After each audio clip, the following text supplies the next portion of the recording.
अरे भाई आया है सब जाएगा, राजा रंग फकीर।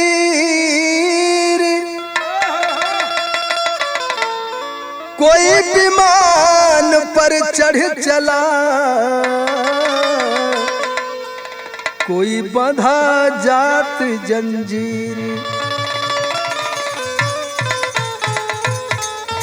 ऐसे दुर्लभ श्वास का एक पल जो जाए,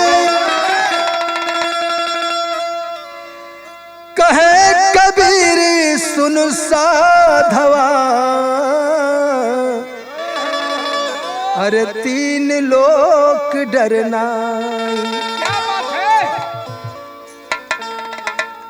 जिस समय यह शरीर से आत्मा अलग हो जाता है बाबू, शरीर से आत्मा जब छोड़ करके अलग हो गई और देख रही कि शरीर की कितनी दुर्दशा और कितनी सेवा हो रही है। जब तक मैं इस शरीर में थी तब तक सेवा शरीर की कुछ नहीं हुई, लोग फटकारते रहे, आंखों से दूर रखते रहे। और मरने के बाद आज उस निर्जीव शरीर का बड़ा साफ सफाई, बड़ी सुरक्षा और बड़े लगन से लोग लपट करके और उसको श्मशान घाट ले जाते हैं। दूसरी आत्मा से वो आत्मा कहती है, ऐ सखी यही एक महल है जिस महल में मैं सैकड़ों बरस तक थी। हमने उस महल की दीनहीन दशा को देखा है और आज भी देख रही हूं। कहले बाऊ आत्मा का कहले बा, अरे जवने महलिया में कि जवने महलिया में अरे रात दिन रहली, रच रच रखली सजाइए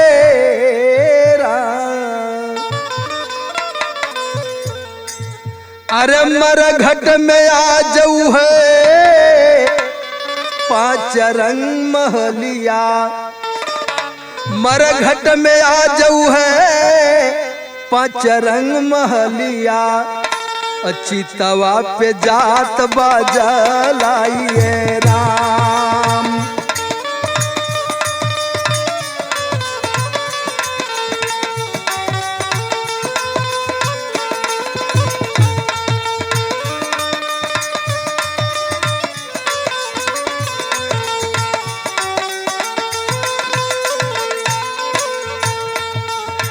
चितवा पे जात बाजा लाइए राम।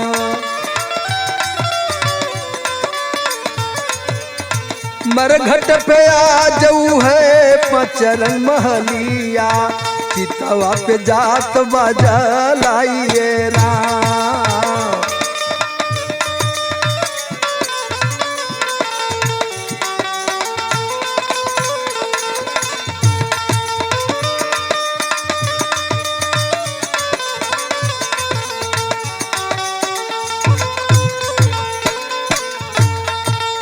घर परिवार के लोग, सगे संबंधी, मीत सखा, सभी लोग मिलकर के आज उस महल के पीछे पड़े हुए हैं। कोई रो रहा है, कोई नया वस्त्र पहना रहा है, कोई हाथों में मिठाई थमा रहा है। क्या क्या लोग कर रहे हैं। चंदन घियना लेप लगावे, हथवा थमावल मिठाइए राम।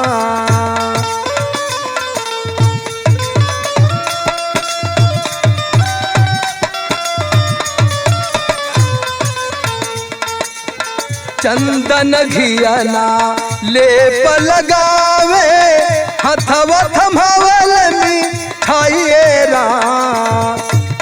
अरे हर हर बसवा के सजल खटोलना,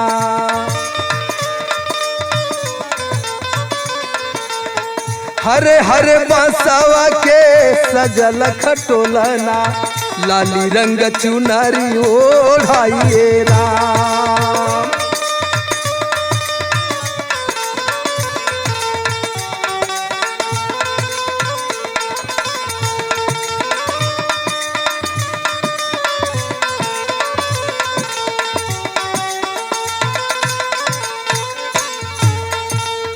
ए भैया, कोई सार्थक रोने वाला नहीं है। सभी लोग मतलब के आंसू निकालते हैं, स्वार्थ के आंसू निकालते हैं। चाहे बीवी हो, चाहे बच्चा हो, चाहे परिवार का कोई सदस्य हो, अपने स्वार्थ के लिए रोता है। स्वार्थ के मीत रोए लोगवा लुगाई, स्वार्थ के मीत रोए लोगवा लुगाई, बहिन रोवे भाई भऊ जाइए राम।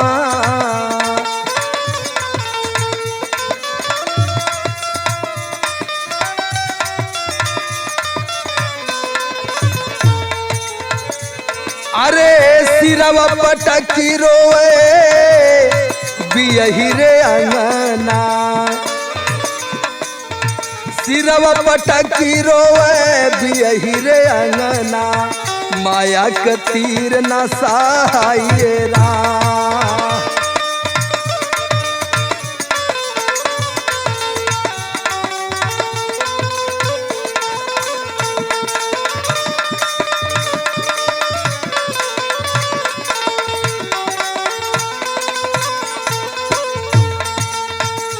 आज वो आत्मा सोच रही है, जब तक मैं इस शरीर में जिंदा थी तब तक सेवा करने वाले हमसे दूर रहा करते थे, लेकिन आज कितनी तन्मयता से लोग सेवा कार्य में लगे हैं,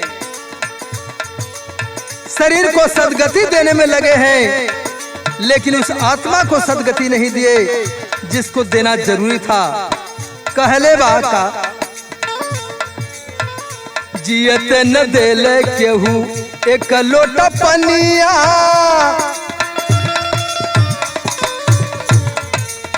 जियत न देले केहू एक लोटा पनिया, मुअला पे होत सेवा काइए राम।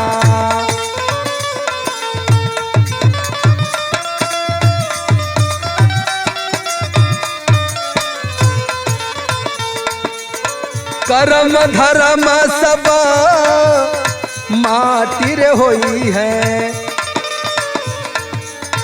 कर्म धर्म सब माटी रे होई है, जई है जनमवाना साइए राम।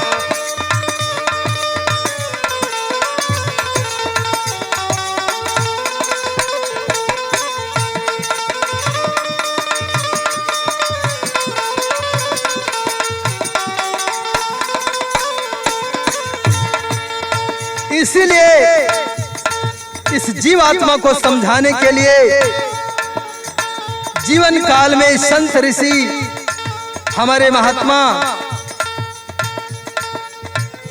ज्ञान विवेक दे करके उस जीव को, उसके जीवन को सार्थक करना चाहते हैं। और उन संतों का यही कहना है, सदगुरु शरण भजन बिन हरि के,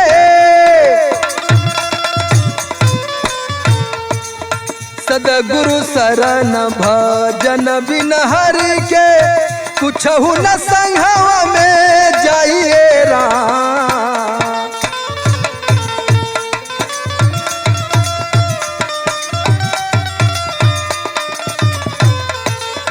अंत में कुछ भी साथ में नहीं जाना है, ये जीव शरीर से अलग होकर के अकेला जाएगा, कोई साथ नहीं देने वाला होगा बाबू। इसलिए हमारे संत समझाते हैं, सदगुरु शरण भजन बिन हरि के, कुछहु न संघवा में जाइए राम। पाँच हो रतनवा के, पाँच हो रतनवा के, छोड़ी के पिजरवा, औ हंसाय के लौड़ी जाइए राम। पाँच हो रतनवा के छोड़ी के पिजरवा हंसाय के लौड़ी